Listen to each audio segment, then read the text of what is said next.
Morning children. Hope all of you read yesterday's lesson, the part, and finished your assignment. Yesterday we discussed about India's size, the extent of land, the coastline, and also the land boundary of India. And not only this, we also discussed that India is the 7th largest country, and also we discussed about various points, the location of India, the Tropic of Cancer, passing through India, dividing India into two parts, and also the 2 hour time gap when it comes to Gujarat and Arunachal Pradesh. The arrangement, taking a standard time near the meridian, Greenwich meridian. And this standard meridian, the time over there, the line that passes through Mirzapur in Uttar Pradesh is taken as the standard time. All this we have discussed yesterday. Today, going further into the lesson, I would like to tell you, if we see India in Asia, India has a central location. If you see the western part of Asia, eastern part of Asia, we see that India has a central location in the center of Asia. Of course, it is protruding downwards. The Deccan Peninsula, it moves down into the Indian Ocean, but still we see that it maintains a central location in Asia. And if we come to India's sea routes, the ocean routes that connect other countries, it is called the Trans-Indian Ocean routes. This Trans-Indian Ocean route, I would like to tell you about this. Even in this Trans-Indian Ocean route, India again has a central location.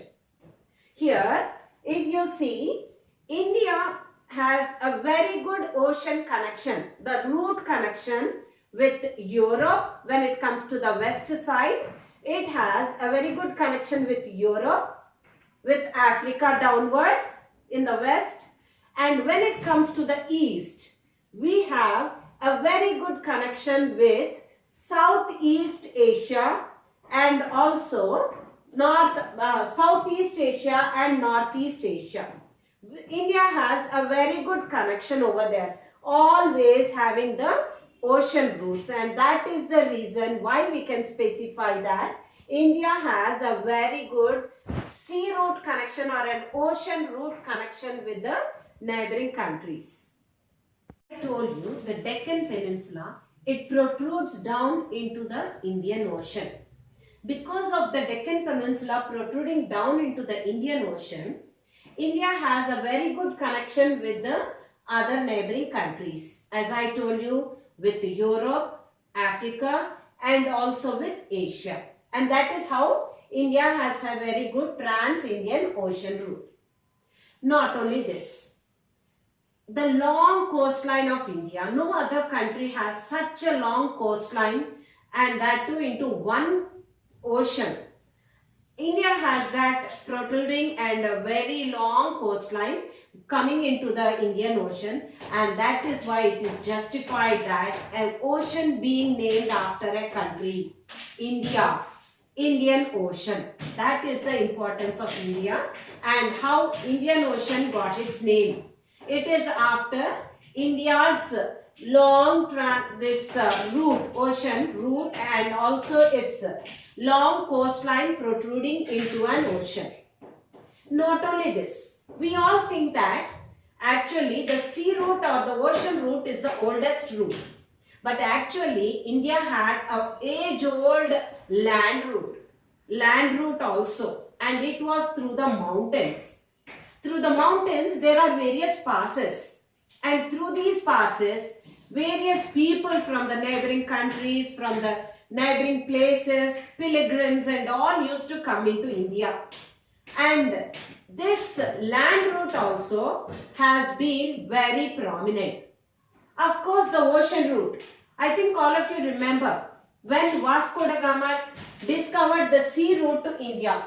It was in 1498. Vasco da Gama discovered a sea route to India. Even before this 1498, there were land routes. That is the importance of India. Ancient land routes.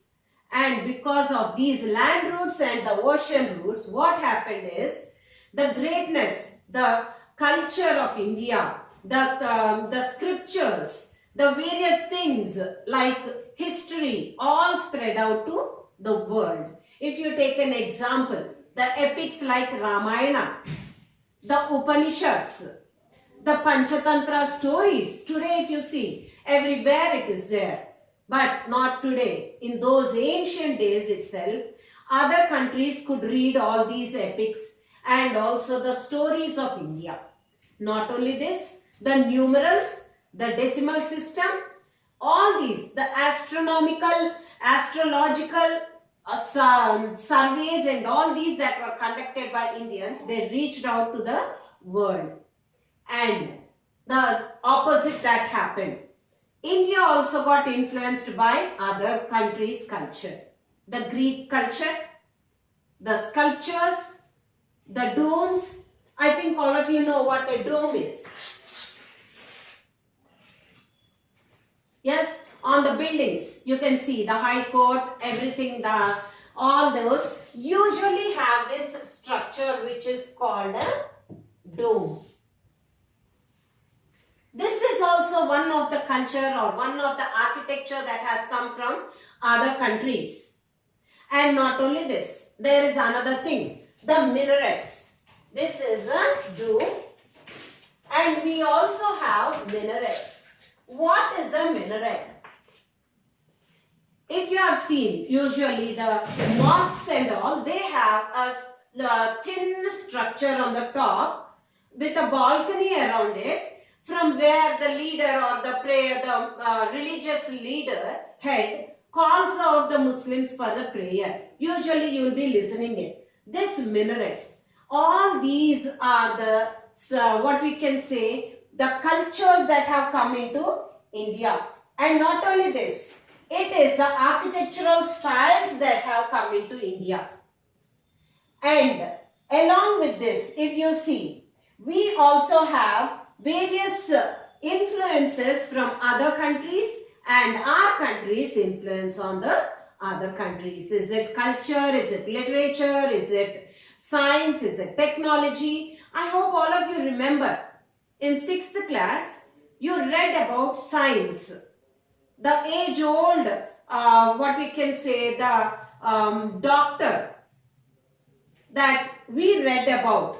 Means in those ancient days itself, we had all this in our country. We had science, we had medicine, we had Ayurveda, we had very good decimal system, numerals, the Ramayana, epics like Ramayana, the Upanishads, all these, and all could reach the world because of the various routes.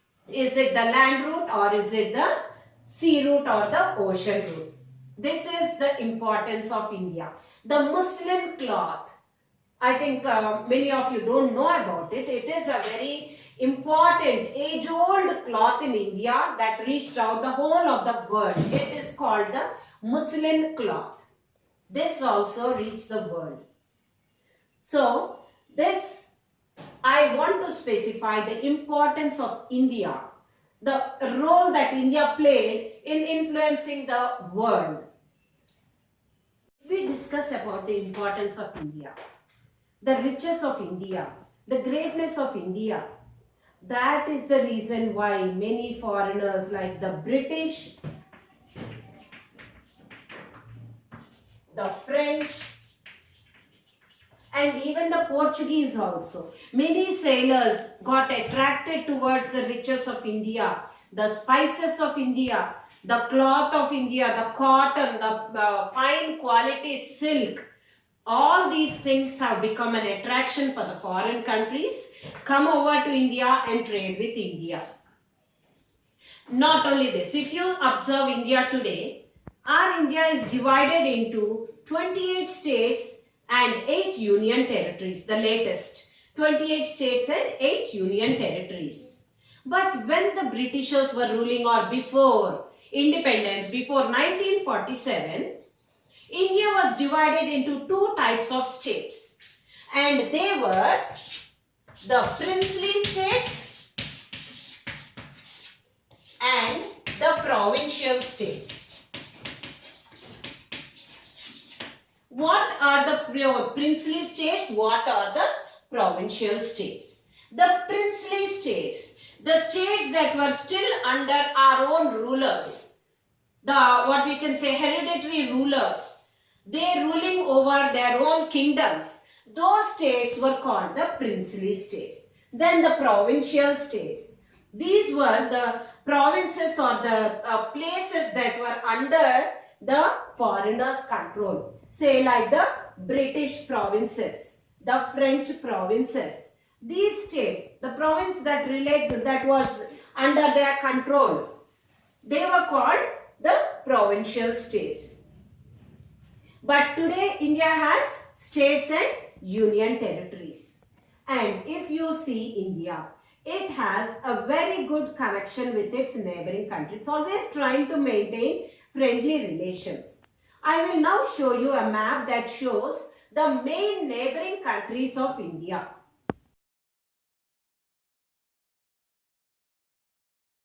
Now, I would like to give you a brief discussion or a brief account of the neighboring countries of India. India has a nice, connected boundary with Pakistan and Afghanistan in the northwest. Towards the northwest, it has a common boundary, a sharing boundary with Pakistan and Afghanistan. When it comes to the north, it has the neighboring countries China, Nepal and Bhutan. And when it comes to the east, we have Bangladesh and Myanmar. Yes, in the south also we have two island neighboring countries, and they are Sri Lanka and Maldives. Maldives is below the Lakshadweep Islands, and you know Sri Lanka, the southmost neighboring island country of India.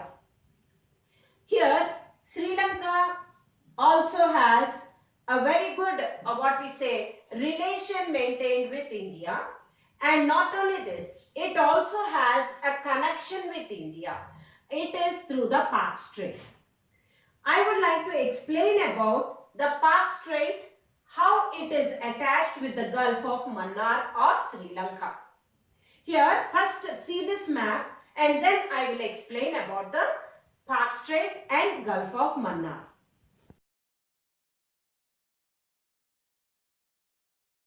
I would like to explain what is the Palk Strait and why this, how is it a connection. The Palk Strait, if you see, if this is India, we have here Sri Lanka and some connection over here, isn't it? It comes from Tamil Nadu region. At a state of Tamil Nadu, it connects towards the north part of Sri Lanka, which is Mannar. Yes, the Palk Strait is a connection, a strait that connects the state of Tamil Nadu to the northern part of Sri Lanka, which is Mannar over here. And it connects this Bay of Bengal. It connects the Bay of Bengal to Sri Lanka. Here we have a Palk Bay. It connects these two. And that is how India maintains the connection with its neighboring island country. And all these things show that India has and had. Today it is maintaining a very good relation with its neighboring countries, and it also had a very good geographical connection with its neighboring countries also. Historical, geographical connection with its neighboring countries. So children, hope all of you understood the lesson the importance of India, the size of India, the location of India, and please try to answer the questions given over here as an assignment. After this, I'll give you some questions that you have to write in your fair notes of geography. Thank you.